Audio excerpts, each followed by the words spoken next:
স্বর্ণের বাজারে টানা ঊর্ধ্বগতির পর এবার কিছুটা স্বস্তির খবর এলো ক্রেতাদের জন্য। আন্তর্জাতিক বাজারে দাম কমে যাওয়ায় প্রভাব পড়েছে দেশের বাজারেও।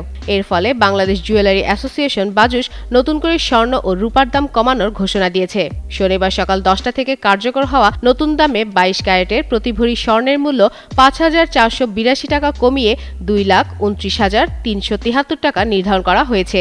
এছাড়া 21 ক্যারেটের প্রতি ভরির দাম 2,18,933 টাকা, 18 ক্যারেটের 1,87,674 টাকা এবং সনাতন পদ্ধতির স্বর্ণের দাম 1,52,857 টাকা নির্ধারণ করা হয়েছে। বাজুস জানিয়েছে, স্থানীয় বাজারে তেজাবি বা পিওর গোল্ডের দাম কমে যাওয়ায় সার্বিক পরিস্থিতি বিবেচনায় এই সিদ্ধান্ত নেওয়া হয়েছে।